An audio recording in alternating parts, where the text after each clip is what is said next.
দীর্ঘ 12 বছর পর দেবগুরু বৃহস্পতির নাক্ষত্রিক গোচরের পরিবর্তন ঘটছে।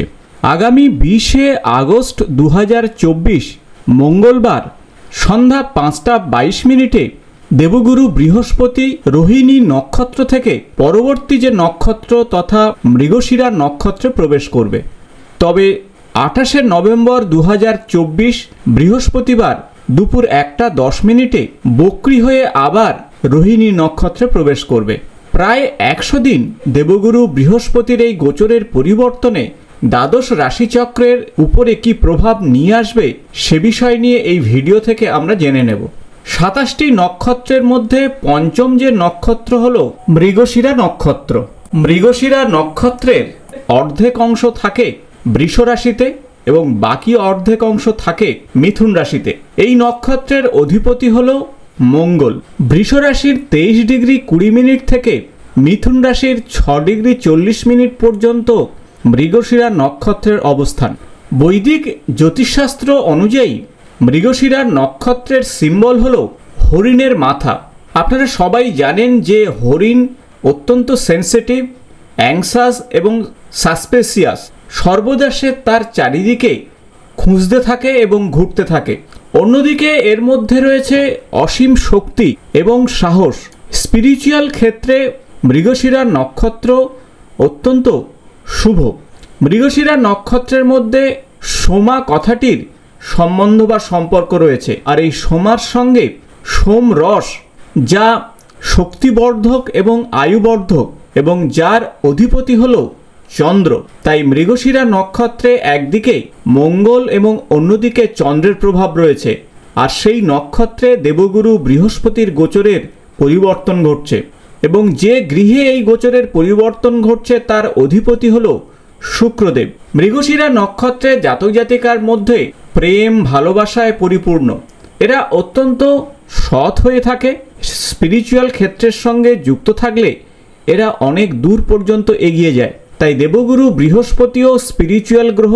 তাই দুই স্পিরিচুয়াল ক্ষেত্রের সংমিশ্রণে আধ্যাত্মিক জগতের অত্যন্ত গুরুত্বপূর্ণ পরিবর্তন আসতে পারে আগামী 100 দিনে। এরা সাধারণত জাজমেন্টাল হয়ে থাকে, সর্বদা মানুষের ভ্যালু বোঝার চেষ্টা করে। এরা সাধারণত ওয়েল এডুকেটেড হয়। সাধারণত এই নক্ষত্রের জাতক জাতিকাদের 33 থেকে 50 বছরের মধ্যে সফলতা নিয়ে আসে। তবে যেহেতু মঙ্গলের নক্ষত্র, তাই রাগও এদের মধ্যে কিন্তু যথেষ্ট রয়েছে এবং এনার্জিতে পরিপূর্ণ থাকে এই বয়সের মধ্যে, অর্থাৎ 33 থেকে 50 বছরের মধ্যে। আসুন আমরা জেনে নেব আগামী 100 দিন দেবগুরু বৃহস্পতির এই নাক্ষত্রিক গোচরের পরিবর্তনে আপনার রাশির জাতক জাতিকাদের জীবনে কি ধরনের শুভ বা অশুভ ফল আসতে পারে। আপনারা চন্দ্র রাশি সাপেক্ষে এই ভিডিও দেখবেন। এই ভিডিও থেকে আমরা জেনে নেব আগামী 100 দিন দেবগুরু বৃহস্পতির তার নাক্ষত্রিক গোচরের পরিবর্তনে বৃষ রাশির জাতক জাতিকাদের জীবনে কি ধরনের শুভ বা অশুভ ফল আসতে পারে। দ্বাদশ রাশিচক্রের দ্বিতীয় রাশি হলো বৃষ রাশি। আপনার রাশির অধিপতি হলো শুক্রদেব। দেবগুরু বৃহস্পতি তার নাক্ষত্রিক গোচরের পরিবর্তন ঘটাচ্ছে, অর্থাৎ রোহিণী নক্ষত্র ছেড়ে মৃগশিরা নক্ষত্রে প্রবেশ করবে। মৃগশিরা নক্ষত্রের অধিপতি হলো মঙ্গল এবং মঙ্গল বৃষ রাশির সাপেক্ষে মেষ রাশির অধিপতি এবং বৃশ্চিক রাশির অধিপতি, অর্থাৎ দ্বাদশ এবং সপ্তম ভাবের অধিপতি। অন্যদিকে দেবগুরু বৃহস্পতি অষ্টম এবং একাদশ গৃহের অধিপতি। তাই এই গোচরের পরিবর্তনে দ্বাদশ, সপ্তম, অষ্টম এবং একাদশ ভাব উজ্জীবিত হবে। দেবগুরু বৃহস্পতি তার নাক্ষত্রিক গোচরের পরিবর্তন আপনার রাশিতেই ঘটছে। তাই মঙ্গলের নক্ষত্রে গুরুর এই গোচরের পরিবর্তনে আপনার মন এবং মানসিকতাকে অনেকটা এগিয়ে নিয়ে যাবে। অনেকটা আপনারা সাহস পাবেন, সেই সাথে কর্মের বিষয়ে আপনার সামনে অনেকটা স্পষ্ট হয়ে যাবে। তাই যারা এই সময়ে বিদেশে অবস্থান করছেন বা বিদেশে যাওয়ার কথা ভাবছেন তাদের জন্য যথেষ্ট সুযোগ আসবে। ইম্পোর্ট এক্সপোর্ট বিজনেসের ক্ষেত্রে আপনারা যথেষ্ট উন্নতি করবেন। কর্মক্ষেত্রে ট্রান্সফারের যোগ তৈরি হতে পারে। ছোটখাটো ভ্রমণ সংক্রান্ত যোগাযোগ আপনারা এই সময় পেতে পারেন। গৃহের অন্যান্য সদস্যদের শরীর স্বাস্থ্যের প্রতি অবশ্যই খেয়াল রাখুন। আগামী 3-4 মাস শরীর স্বাস্থ্য নিয়ে কিছুটা ভোগাতে পারে। গৃহের রেনোভেশন এই সময় হতে পারে। পারে। যেহেতু অষ্টম ভাব এই সময় অ্যাক্টিভেট হবে, তাই রিসার্চ সংক্রান্ত কাজে যারা যুক্ত রয়েছেন, অকাল্ট সায়েন্স সংক্রান্ত কাজে যুক্ত রয়েছেন, তাদের ক্ষেত্রে যথেষ্ট উন্নতি ঘটবে। দীর্ঘদিন যারা পৈতৃক সম্পত্তি নিয়ে বিড়ম্বনায় রয়েছেন, তাদের এই সময়ে পৈতৃক সম্পত্তি প্রাপ্তির যোগ তৈরি হবে। হঠাৎ প্রাপ্তির ক্ষেত্রে আপনারা যথেষ্ট সুযোগ পাবেন, কারণ একাদশ ভাব অ্যাক্টিভেট হবে এই সময়। দাম্পত্য জীবন সংক্রান্ত বিষয়ে চলতে থাকা বিভিন্ন সমস্যা থেকে আপনারা বেরিয়ে আসবেন। এই সময়ে বিবাহ সংক্রান্ত যোগাযোগ তৈরি হবে। যারা পার্টনারশিপ ব্যবসার কথা ভাবছেন বা ব্যবসার কথা ভাবছেন, তাদের জন্য কিন্তু যথেষ্ট উন্নতির যোগ তৈরি হবে আগামী 3-4 মাস। তবে নিজের শরীর স্বাস্থ্যের প্রতি খেয়াল রাখুন, সঠিক সময়ে খাদ্য গ্রহণ এবং ডাক্তারবাবুর পরামর্শ নেওয়া অত্যন্ত জরুরি। কারণ যেহেতু অষ্টম ভাব অ্যাক্টিভেট হচ্ছে, তাই ক্রনিক রোগ কিছুটা আপনাকে সমস্যায় ফেলতে পারে। যারা ইল্লিগাল অ্যাক্টিভিটির মধ্যে রয়েছেন, তাদের ক্ষেত্রে এই সময় সতর্ক থাকতে হবে। অকারণে ঝগড়া বিবাদের মধ্যে জড়িয়ে পড়লে সমস্যায় পড়তে পারেন। যারা শাস্ত্রীয় কাজকর্মের সঙ্গে যুক্ত রয়েছেন, আধ্যাত্মিক কাজের সঙ্গে যুক্ত রয়েছেন, তাদের জন্য যথেষ্ট ভালো ফল আসবে। যারা এই সময় ইন্টারভিউ দিতে চাইছেন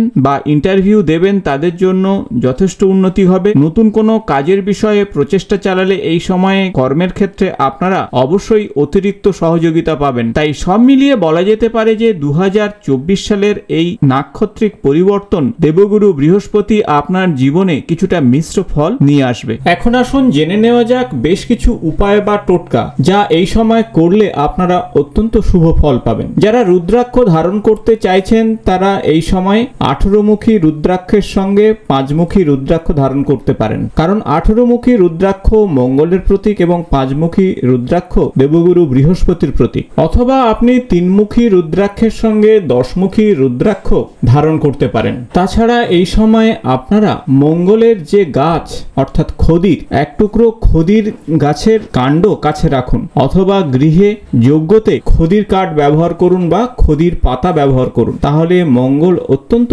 প্রসন্ন হবেন। তাছাড়া হনুমান চল্লিশা প্রত্যহ পাঠ করুন এবং দেবাদিদেব মহাদেবের কোনো শিবলিঙ্গে গিয়ে জল নিবেদন করুন, সঙ্গে ওম নমঃ শিবায় মন্ত্র জপ করুন। এই ছোট ছোট উপায় বা টোটকাতে দেবগুরু বৃহস্পতির এই মঙ্গলের নক্ষত্রের গোচরের পরিবর্তনের অশুভ ফল থেকে আপনারা মুক্তি পাবেন। আশা করব ভিডিওটি ইনফরমেটিভ হয়েছে। ভালো লাগলে বন্ধুদের সঙ্গে শেয়ার করবেন। আগামী নতুন কোনো জ্যোতিষ সংক্রান্ত ভিডিওতে আপনাদের সঙ্গে দেখা হবে। আজ এই পর্যন্ত, নমস্কার।